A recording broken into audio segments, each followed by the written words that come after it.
So let's bring back our political analyst, Matt Klink, and political commentator, Mo Kelly. Good morning. Thanks for coming back. Good morning. We want to start with this because federal prosecutors are now saying that they're investigating claims of voter fraud, multiple reports of election fraud in California after seeing these results come in over the last 48 hours. First Assistant U.S. Attorney Bill Asaley wants a federal audit of voter rolls. Is an investigation needed here? Is there any meat on the bone, would you say?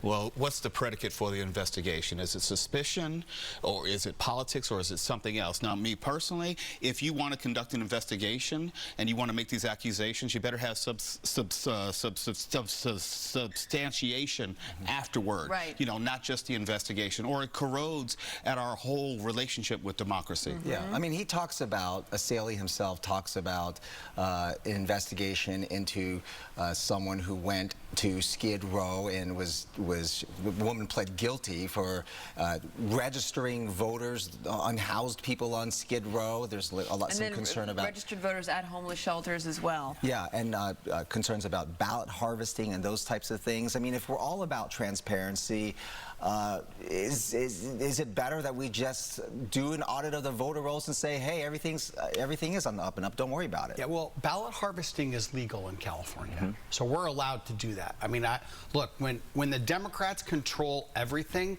they don't need to cheat. They've designed the system to work for them. So they don't clear the voter rolls out. They mail a vote-by-mail application to every single voter. They don't require any verification of who is actually voting.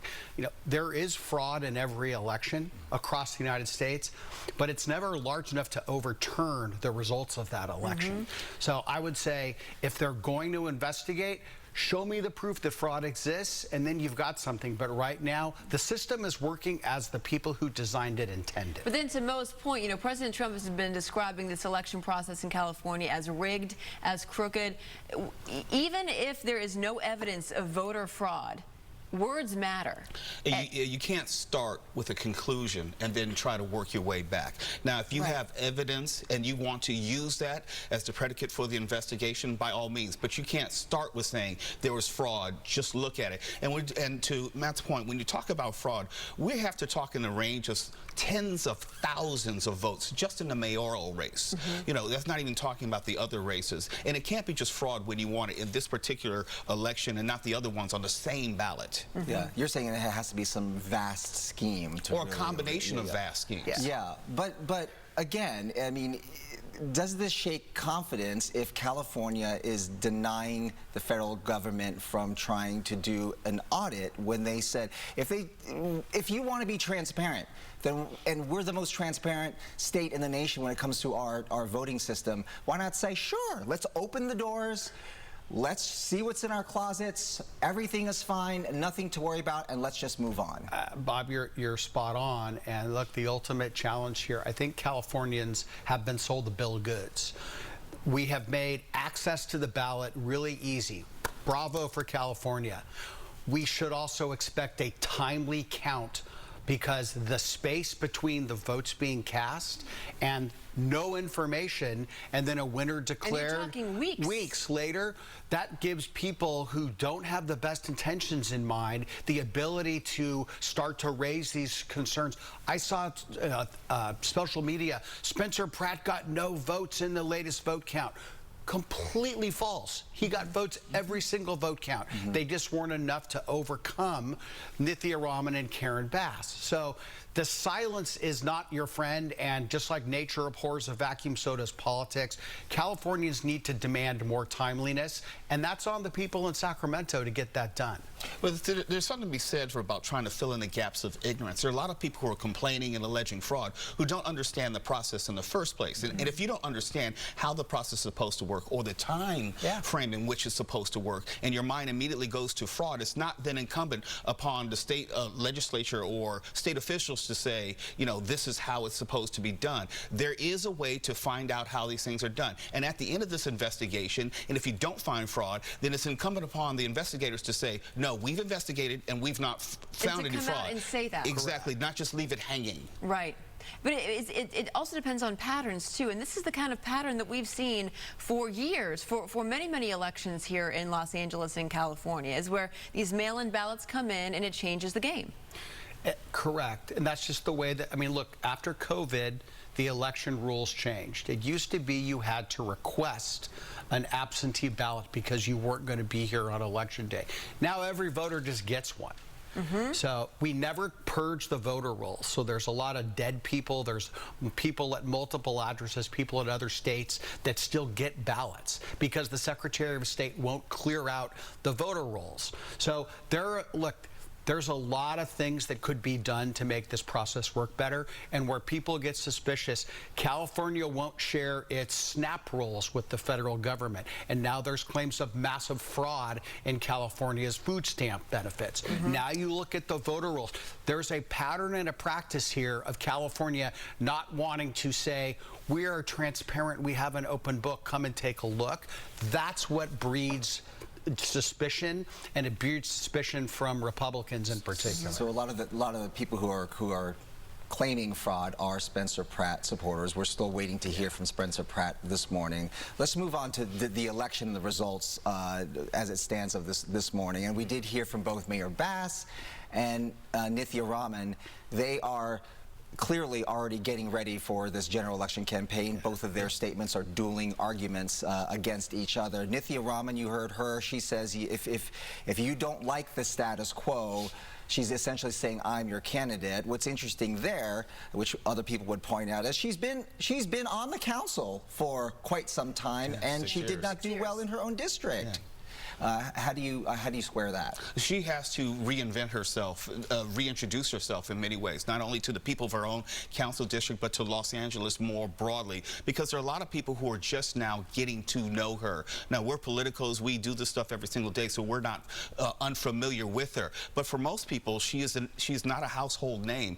But the benefit is she gets to define herself in certain ways because she's not as well known. The obstacle is that Karen Bass and other people who know more about her can use that against her. We were talking about this Berkeley poll that basically shows into November, if it's a matchup between, which it is, it's going to be a matchup between Nithya Raman and Mayor Karen Bass, that Nithya Raman would win by a percentage of, between 28 and 32%.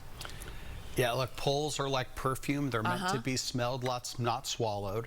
That's why the campaigns will spend millions of dollars trying to change that dynamic. And Mayor Bass needs to set this up as a choice between someone who is the status quo, but someone who's also not a democratic socialist. And Nithya Raman wants to set this race up as a referendum on Karen Bass. And that's going to be the battle that's going to be fought. And then out in the ether is all of those Spencer Pratt voters who are like, we don't like either of you. Do we want change for the sake of change? Exactly. And that's where campaigning gets fun, because now can Karen Bass make an olive branch to these people who are agitated?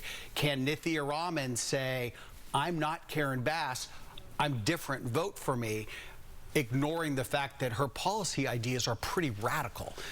Speaking of that, we want to ask you about this LA Material report that just came out. This was about, of all people, Rick Caruso, who said when Nithya Raman filed to run for mayor, Caruso was, I'm going to quote here, incensed that the city might end up with something he thought was worse than Karen Bass, a possible socialist mayor.